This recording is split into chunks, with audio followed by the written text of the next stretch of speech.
Programang ito ay rated SPG, striktong patnubay at gabay ng magulang ang kailangan.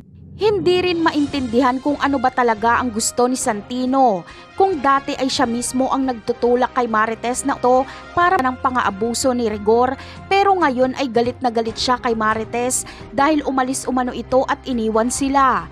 Pero iginiit ni Marites ang karapatan niyang makita si David dahil siya ang ina.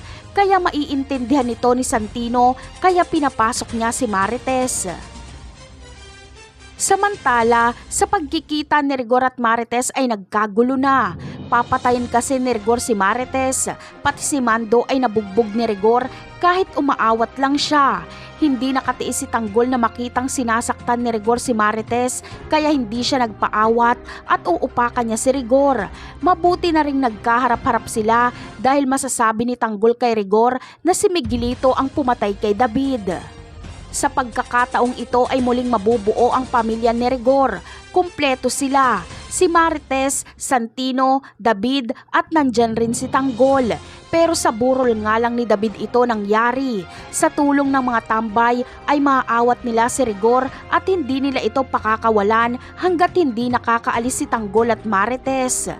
Samantala, pagkatapos ng libing ni David ay balik trabaho na si Rigor at makikita niya sa presinto si Miguelito.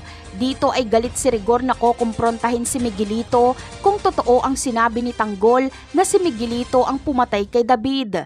Tatawanan lang ni Miguelito si Rigor at sasabihin na wala siyang dahilan para patayin si David dahil kakampi niya umano ito laban kay Tanggol. Dagdag pa ni Miguelito ay malaki ang atraso sa kanya ni David dahil tumaya ito ng mga peking titulo pero hindi niya umano ito magagawang patayin dahil pareho umano sila ng layunin. Ito ay ang mapatay si Tanggol kaya maguguluhan si Rigor.